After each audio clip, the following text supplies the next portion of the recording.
One of the most misunderstood concepts in our culture today is the nature of strength.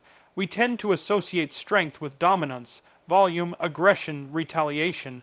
We think that to prove we've overcome something, we need to make noise about it.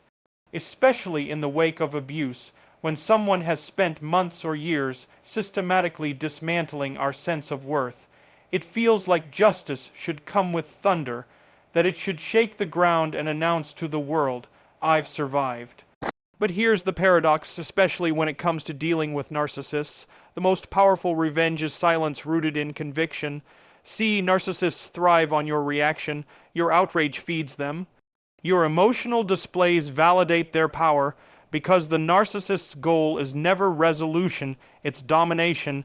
They don't seek peace, they seek control, and control requires engagement. It needs a stage, a script, and an audience. When you're caught in their game, even if you think you're fighting back, you're still playing a role they've written for you. But when you choose not to react, when you choose stillness, not as a sign of weakness, but as a deliberate, disciplined withdrawal, you dismantle their entire framework. This isn't just psychological, it's spiritual. In the book of Isaiah we read, In returning and rest you shall be saved. In quietness and in trust shall be your strength. That's not some passive suggestion. That's a divine principle. The kind of strength that God honors is not explosive but grounded. It's not theatrical but resolute. And it's the kind of strength that narcissists can't comprehend, let alone control. Because it doesn't react, it transcends. Now, let me be clear. This doesn't mean you remain passive in the face of abuse. It doesn't mean you tolerate injustice. But what it does mean is that you step out of the emotional dance.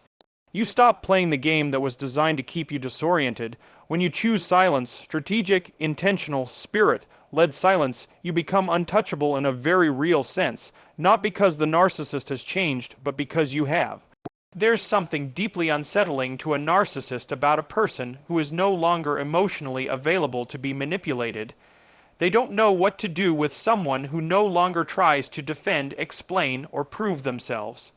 Because the narcissist counts on your need for approval, they manipulate your hunger for validation, but when that hunger is satisfied by something deeper, something eternal, they are left powerless, and this is where we really need to dig in. Because the silence I'm talking about, it's not about pretending, it's not about suppression or passive aggression, it's not the kind of silence that comes from fear or helplessness. No, it's the silence that comes from clarity. From maturity, from a deep internal restructuring of your soul, the kind of silence that speaks louder than any confrontation ever could. And I want you to understand this. True stillness requires more strength than shouting ever will.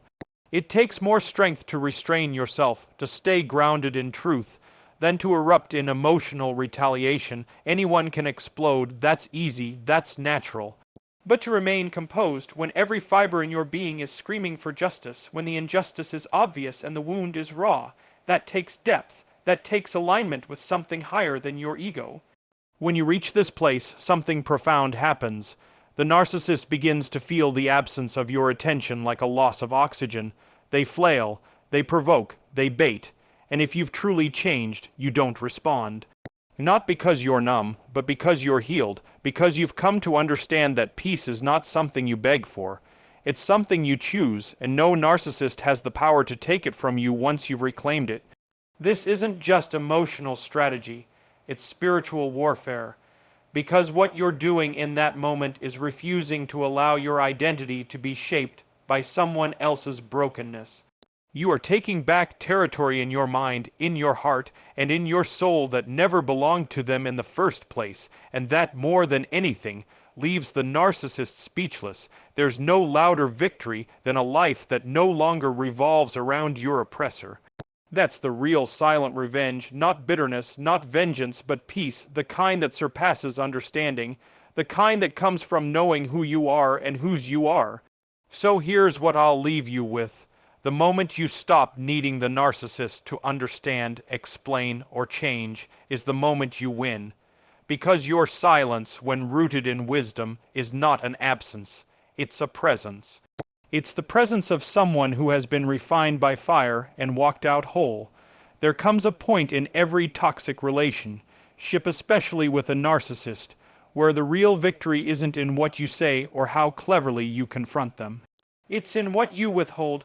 The most effective way to leave a narcissist powerless is not through grand displays of retaliation or long-winded explanations. It's through the quiet, steady act of withdrawing what they depend on the most: your emotional energy, your validation, your participation in their drama. It sounds simple, maybe even underwhelming to some, but this is psychological and spiritual warfare on the deepest level. Because what you're really doing is cutting off the supply that sustains their illusion of superiority. A narcissist doesn't just want to be admired. They need it. It's oxygen to them. They craft their identity around external feedback. But it's not just about compliments or praise. They feed off your fear, your confusion, your defensiveness. Every time you try to explain yourself, justify your actions, or seek clarity from someone who has no interest in truth, you're handing over control. You're reinforcing their position at the center of your emotional universe. And when you finally stop doing that, when you stop responding, stop explaining, stop seeking approval, that's when everything starts to collapse for them. But this isn't just behavioral, it's existential, because you're not only withdrawing attention, you're removing the illusion that they have power over you, and that's what they fear most. At the core of narcissism is a fragile ego wrapped in a grandiose mask. The narcissist projects dominance because internally they're hollow. They live in a carefully constructed false self, propped up by your reactions, your concessions, your need to be seen and understood. When you withdraw the supply, especially silently, it's not just an inconvenience, it's a direct hit to the very structure of their identity. Now, here's what's important to understand. This withdrawal is not about cruelty. It's not about punishment, it's about reality. It's about stepping out of a delusion, one that says you owe something to the person who's been draining you, that you must keep explaining your worth, keep proving your loyalty, keep engaging in arguments that go nowhere. No, you don't owe your soul to someone who only values you when you serve their ego. You don't have to sacrifice your peace so someone else can feel powerful.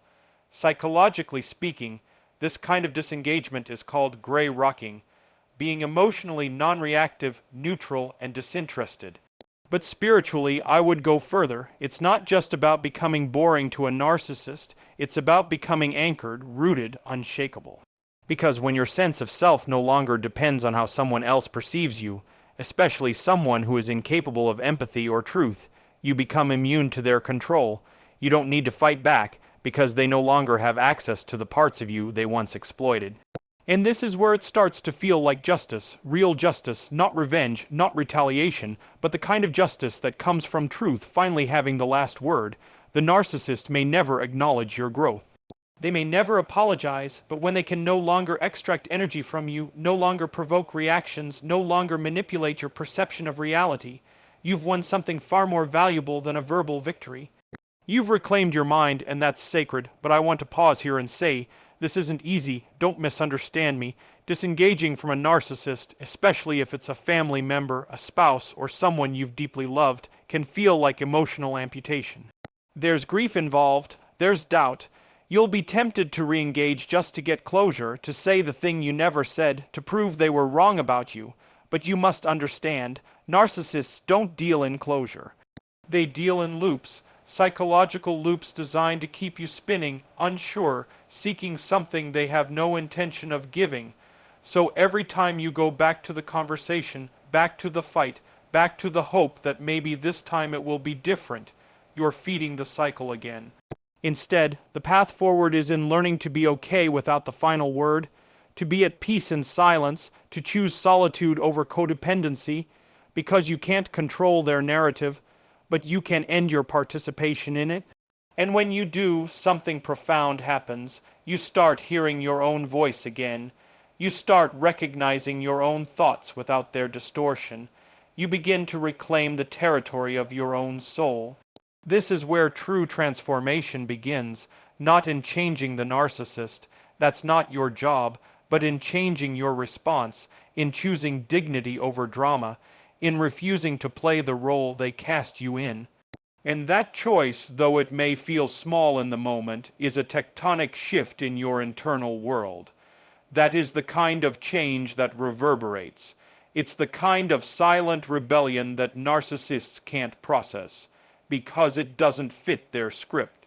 So let me leave you with this. When you stop feeding the lie dies, and in its place truth stands tall, quiet, unmoved, victorious. There's a moment, sometimes sudden, sometimes gradual, when you come face to face with a truth you've avoided for far too long.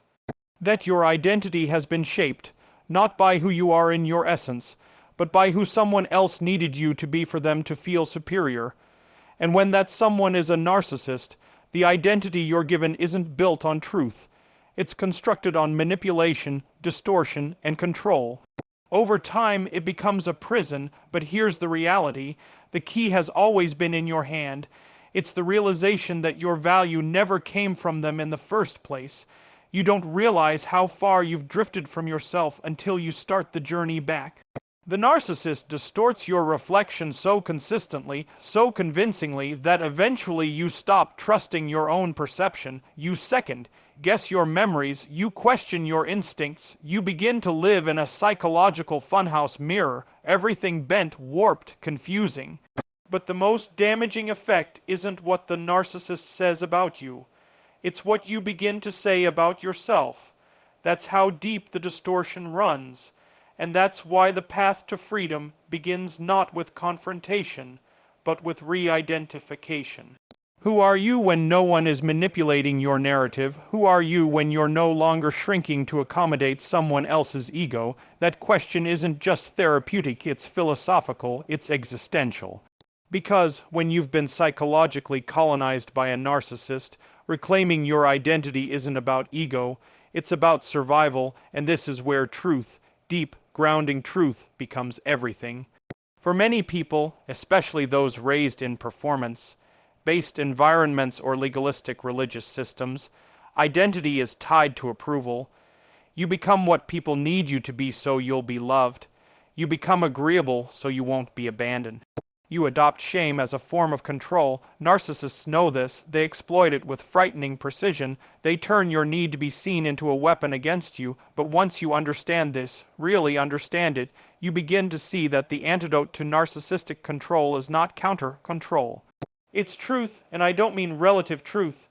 I mean the kind of objective, immovable truth that doesn't shift with someone else's emotions or perceptions.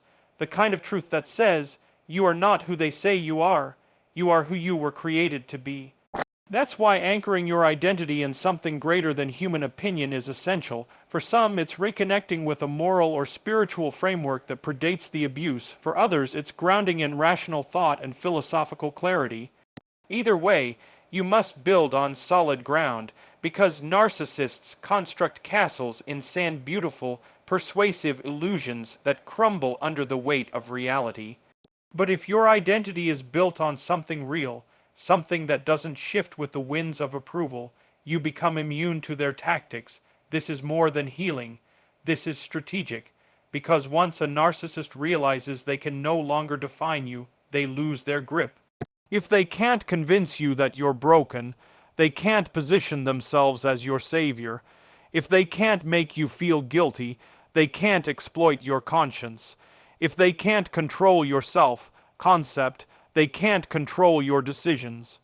And when that happens, when the narcissist sees that your self-worth is now internally generated rather than externally dependent, they become powerless, not because you destroyed them, but because you reclaimed you.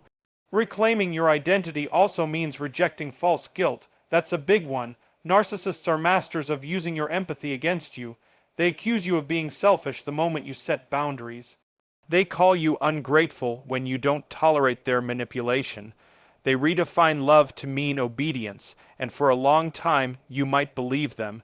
You might believe that your refusal to be controlled is a moral failing. But eventually, if you stay the course, you realize that guilt is not always a signal of wrongdoing.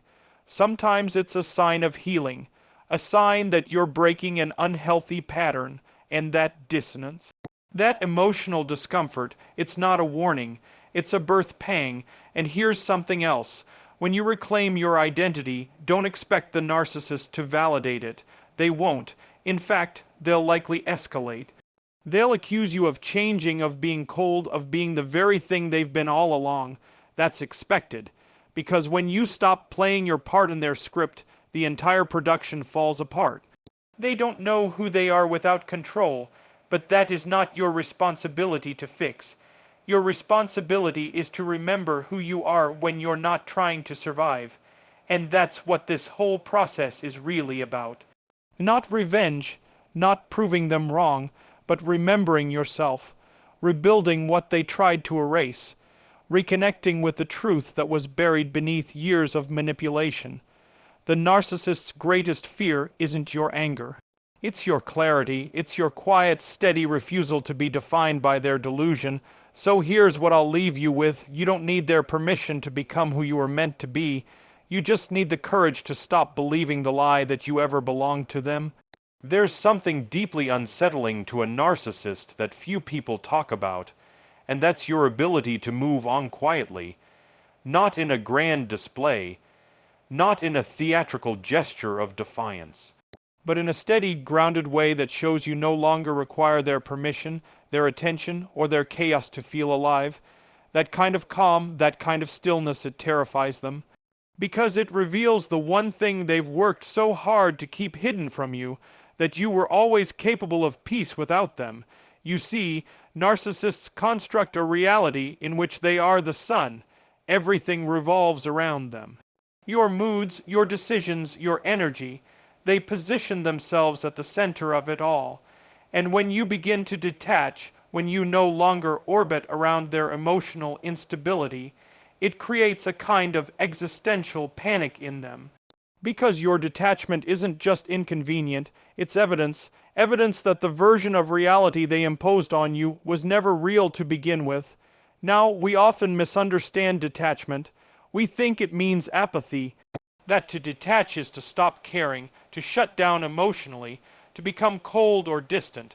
But real detachment isn't indifference, it's freedom. It's the deliberate, conscious choice to no longer be controlled by the manipulations of someone who refuses to meet you in truth. Detachment is not the absence of love, it's the presence of self-respect, and here's what's critical. Narcissists are addicted to control, but they disguise it as connection. They don't say, "I need to control you."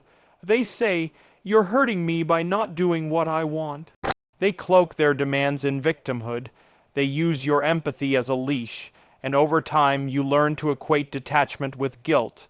You feel like pulling away is selfish, like creating space is betrayal. But it's not. In fact, it may be the most honest act of love, not for them, but for yourself. To detach from a narcissist is to reclaim your mental territory. It's to say, "I am no longer accessible to chaos." It's to stop explaining yourself, stop defending your motives, stop seeking validation from someone who has no intention of offering it in good faith. You begin to understand that silence is not a weapon. It's a boundary, and in that boundary you find clarity, you find strength. This is where the power dynamic shifts, because the narcissist expects you to chase, to plead, to react. That's the game. But when you choose not to play, when you walk off the stage entirely, they're left performing for an empty room, and nothing exposes the hollowness of their act like your absence. And I want to speak directly here. Detachment is a form of mourning. You grieve the relationship, yes, but more than that, you grieve the illusion. You grieve the version of yourself that believed you had to earn love by tolerating dysfunction. You grieve the time lost to confusion, to fear, to self-doubt. But through that grief you grow. You begin to see that emotional detachment isn't just a reaction. It's a decision, one rooted in truth, one that says, "I am more than your narrative." Now the narcissist will try to pull you back in. They'll use what's called hoovering, sudden affection, false apologies, promises of change, but remember, these aren't gestures of growth. They're tactics of control. They're attempts to pull you back into the orbit of their disorder. Don't fall for it. True transformation is slow, consistent, and uncomfortable.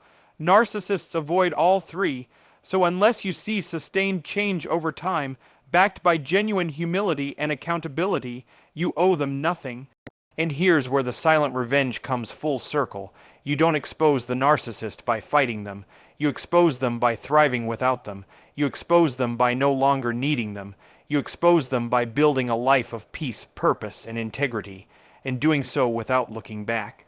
Because real justice isn't served in the court of their opinion. It's lived out in the freedom of your new reality. This is the kind of authority that can't be faked. It doesn't shout. It doesn't demand recognition. It simply is. It radiates from a place of internal alignment, a place where you no longer need to prove or perform. That is what silences a narcissist, not your rage, not your accusations, but your evolution. Your capacity to walk away not in anger but in wisdom, and let's be honest, detachment is a risk.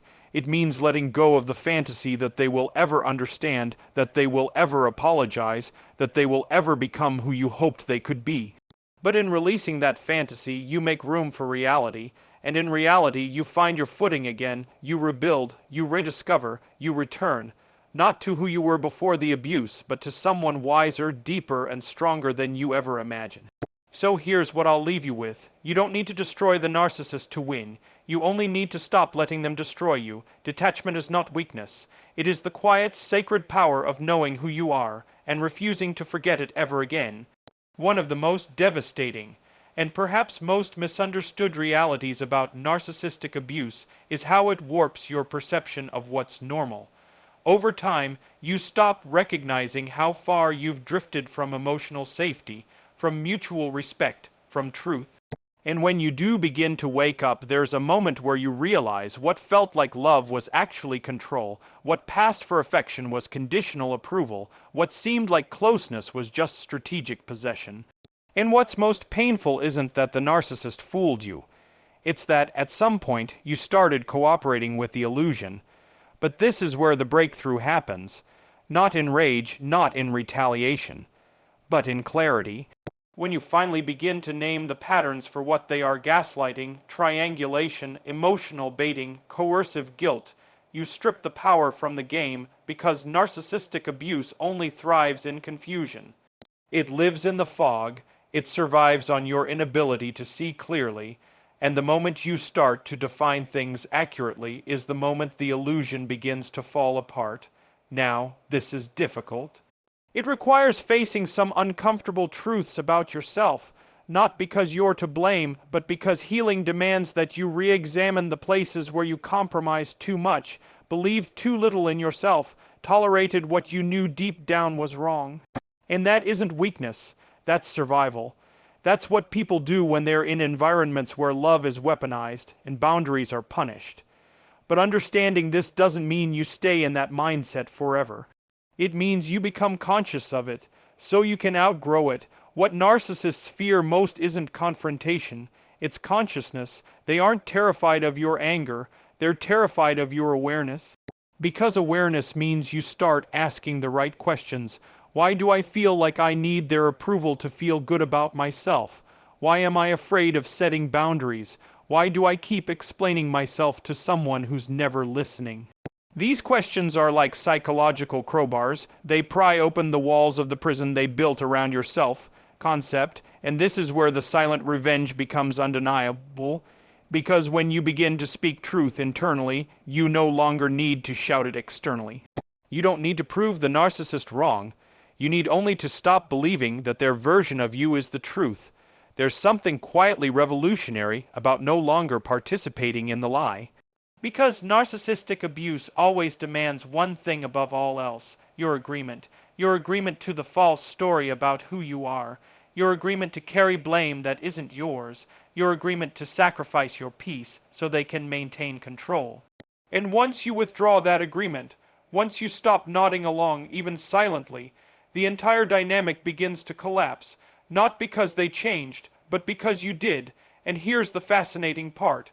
You start to notice that the narcissist becomes more unstable the calmer you become. The more grounded you are, the more agitated they get. Why? Because they can't find the buttons to push anymore. You're not reacting. You're not scrambling to appease. You're not taking the bait, and that emotional immunity. That frustrates them more than any argument ever could. This is how you win, not by shouting the truth, but by living it. Not by trying to convert them, but by refusing to convert yourself to their dysfunctional world. Because when you refuse to be molded by abuse, you force the abuser to confront something they cannot tolerate, a reality that doesn't bend to their will. You become what they've spent their entire life avoiding, an integrated human being. Someone who owns their thoughts, someone who trusts their intuition, someone who says no without needing to explain, and it's this calm strength, this clear, quiet embodiment of truth that renders the narcissist speechless. Because there's no longer anything for them to feed on. No drama, no panic, no emotional chaos. Just you, standing in the reality they tried so hard to distort. And I want you to hear this. Healing doesn't mean you never feel pain again. It doesn't mean you forget what happened, but it does mean you no longer let that pain dictate your worth or your future. It means you tell yourself the truth, even when it hurts, because truth is the only foundation strong enough to build a new life on. And it means you forgive, not to excuse their behavior, but to release your soul from the ongoing burden of their sin. You let go so you can move forward, not because they deserve peace, but because you do. The narcissist wanted control, they wanted obedience, they wanted to rewrite your identity in their image, but the moment you stop seeking their validation, the moment you step out of their narrative and write your own, that's the moment you become untouchable. That's the moment they lose, not because you destroyed them, but because they no longer have the power to destroy you. So let me leave you with this. When you stop negotiating with a lie, you start living in the truth. And in that truth, you find a kind of power that silence can't hide and no narcissist can ever take away. There is something profoundly unsettling to a narcissist about your refusal to collapse. Not your rage, not your retaliation, but your refusal to fall apart. Because what they expect, often what they count on, is that when they withdraw, when they discard you or provoke you or ghost you into silence, you'll unravel, that you'll lose sleep, that you'll beg, that you'll spiral. This reaction confirms their illusion of control. It reinforces the false narrative that they are the source of your worth, the author of your emotional reality. But when you don't fall apart, when you rise quietly, steadily, without announcing it, something in their world cracks, because what they see is not just someone healing. They see someone who no longer needs them to do it. And that to the narcissist is intolerable. The foundation of narcissistic power is fragile. It's built entirely on external validation, manipulation, and image maintenance. So they construct a psychological system where others exist to serve as mirrors. If you're distressed, if you're seeking them out, if you're fighting to be seen, they're winning. But the moment you step out of that loop, the moment you find your center without them, they lose the very supply they crave. Because now, they are no longer being mirrored, they are being ignored, and for someone whose identity is performative, being unseen is annihilation. And let me be clear here, thriving after narcissistic abuse isn't performative. This isn't about flaunting your success or parading your happiness. It's deeper than that. It's about becoming someone so rooted in truth, so aligned with your values, that you no longer need to justify your worth through suffering. It's not about getting over what happened. It's about transcending the need for the narcissist's attention or acknowledgement at all. That's the real victory. That's where the revenge becomes silent and yet thunderously effective. You begin to see that peace isn't the absence of conflict, it's the absence of dependence on someone who feeds off conflict. You stop looking backward, trying to rewrite the past. You stop waiting for closure from someone who doesn't know how to offer it. And that shift, from needing their validation to standing in your own, is one of the most terrifying things they can witness, because it means their role in your life has expired, not through anger, not through confrontation, but through evolution, and that evolution requires something rare in today's culture: solitude, the willingness to sit with your pain, not numb it with distraction, to confront your conditioning, to question the stories you've believed about love and loyalty and sacrifice. It requires the discipline to not react, to not chase the last word, to not seek revenge in the form of drama. It asks you to build something real, a self that does not collapse when no one is watching. Now, this kind of growth is invisible at first. It's not flashy, No one applauds you for going to therapy. No one throws you a party for setting boundaries. You won't get instant gratification for the nights you spend alone learning to breathe again. But what you gain is immeasurable. You gain yourself, the version of you that no longer fears abandonment, because she no longer abandons herself. The narcissist, meanwhile, watches from afar, bewildered. Why aren't you reaching out? Why aren't you playing your part? Why aren't you crumbling under the weight of their silence? And the answer is simple, though they'll never accept it, because you've remembered who you are. You've stopped believing that love must come through pain. You've stopped making excuses for abuse and calling it chemistry. You've stopped mistaking chaos for passion and manipulation for depth. You see, when you thrive quietly, you force a narcissist to confront a terrifying thought. That maybe, just maybe, they were never as essential as they imagined. That maybe you were never broken. Maybe you were becoming. And that, in your stillness, you have gained a kind of strength they cannot touch. A strength that doesn't scream. A strength that doesn't retaliate. A strength that simply is. This is how the final phase of silent revenge unfolds. Not in destruction, but in dignity. Not in proving them wrong, but in proving yourself right. Not in showing them what they lost, but in fully inhabiting what you've gained. That kind of flourishing doesn't need a spotlight. It becomes its own light. So, what does it mean to leave a narcissist speechless? It means you refuse to return to the scene of your betrayal for validation. It means you stop explaining, stop defending, stop trying to be understood by someone committed to misunderstanding you. It means you grow beyond their reach, not because you ran but because you rose, and I'll leave you with this. You don't win by shouting louder, you win by living better. In the quiet, in the stillness, in the sacred rebuilding of your own life, you become the one thing the narcissist never expected, free.